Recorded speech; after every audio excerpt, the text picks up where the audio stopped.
بلکہ بارز اور وکلاء کو بھی ڈیوائیڈ کرنے کی ہر ممکن کوشش کی جا رہی ہے۔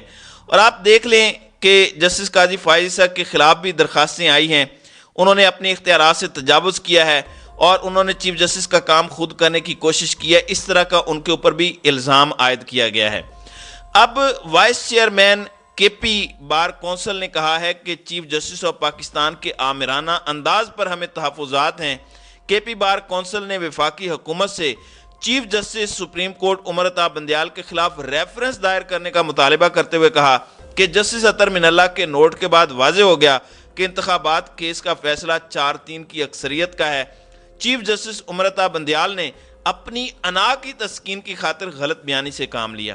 اب ذرا الفاظ کا چناؤ دیکھیں، آج یہی الفاظ جسٹس قاضی فائز عیسیٰ نے بھی استعمال کر لیے ہیں، اور میں سمجھتا ہوں کہ قاضی فائز عیسیٰ نے جو الفاظ استعمال کیے ہیں کہ متکبرانہ یعنی انتہائی غرور میں ڈوبی ہوئی آمریت لیڈرشپ سپریم کورٹ کے اندر، انہوں نے کہا کہ اس وقت ڈکٹیٹرشپ نافذ ہے۔ متکبرانہ آمریت کے دھند میں لپٹے کسی کمرہ عدالت سے نکلنے والے فیصلے آئین کو برطرف نہیں کر سکتے، یہ الفاظ قاضی فائز عیسیٰ کے ہیں۔ یہ بنیادی طور پر حافظ قرآن کے 20 اضافی نمبر کیس کا جو تفصیلی نوٹ ہے وہ اس وقت ویب سائٹ پر بھی جاری کیا جا چکا ہے۔ آپ یہاں سے اندازہ کر لیں کہ اس خبر کی کیا اہمیت ہے۔ جسٹس قاضی فائز عیسیٰ نے حافظ قرآن کو 20 اضافی نمبر کیس میں تفصیلی جو فیصلہ ہے اس کا جاری کیا ہے۔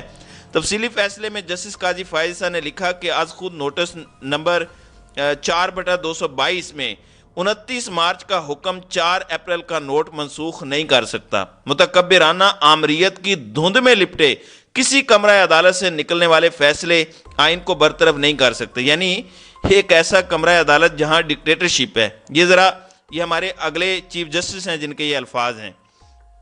جسٹس قاضی فائز عیسیٰ کے فیصلے میں کہا گیا ہے کہ رجسٹرار سپریم کورٹ عشرت علی وفاقی حکومت کے ملازم ہیں۔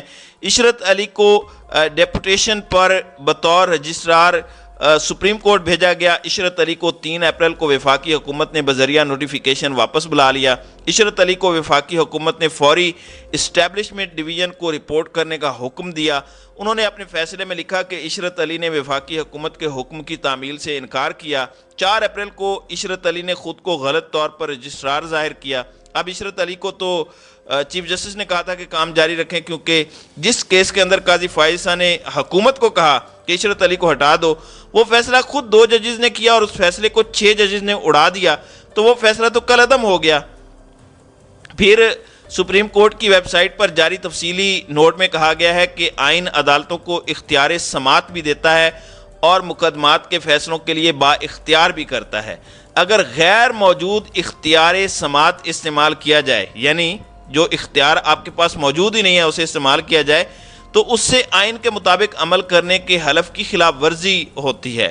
آئین بینچ یا ججوں کو یہ اختیار سماعت نہیں دیتا کہ وہ سپریم کورٹ کے کسی حکم کے خلاف اپیل کا فیصلہ کرنے بیٹھ جائیں، یعنی جو کچھ کیا وہ آپ نے آئین سے ہٹ کر کیا ہے۔ پھر جسٹس قاضی فائز عیسیٰ نے لکھا کہ مقدمہ نمبر 4 کی سماعت کے لیے نام نہاد لارجر بینچ کی تشکیل غلط تھی۔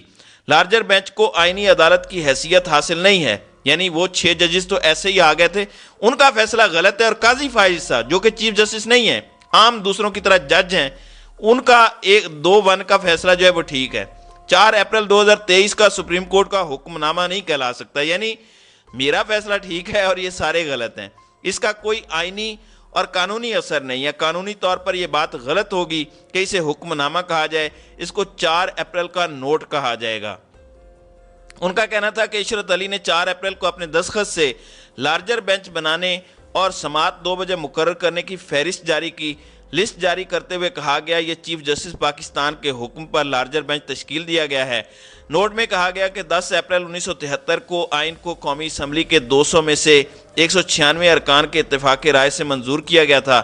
آئین کی منظوری کے خلاف ایک ووٹ بھی نہیں ڈالا گیا تھا۔ یہ دستاویز ہی ہے جس نے وفاق کو باہم جوڑے رکھا ہے، اور یہ تمام تر چیزیں۔ تو ناظرین کرام، اس وقت میں یہ سمجھتا ہوں کہ سپریم کورٹ کے اندر جو بحران ہے وہ شدید نہیں بلکہ شدید تر ہو چکا ہے۔ یہ بڑی الارمنگ چیز ہے۔ اب لوگ یہ کہہ رہے ہیں کہ سپریم کورٹ میں ایک نہیں دو عدالتیں لگ چکی ہیں. اب کل کو جو بھی بینچ بنے گا, قاضی فائز صاحب کہیں گے کہ یہ بینچ ٹھیک نہیں ہے, قاضی فائز صاحب اب کل کو اپنی کوئی نئی عدالت کھول کر بیٹھ جائیں گے, اپنا بینچ بنا کر بیٹھ جائیں, تو دوسرا فریق کہے گا کہ یہ ٹھیک نہیں ہے. تو یہ جو اس وقت آگ کا کھیل ہے, اس میں اللہ نہ کرے کہ سب جلیں, لیکن حالات جو بھی ہیں وہ بلا شبہ اچھے نہیں لگ رہے, اور مثبت انداز میں چیزیں حل ہوتی ہوئی کسی کو بھی نظر نہیں آ رہی. تو ناظرین کرام, آپ کی اس ویڈیو کے حوالے سے کیا رائے ہے؟ آپ اپنی رائے کا اظہار کامنٹ سیکشن میں ضرور کیجیے گا.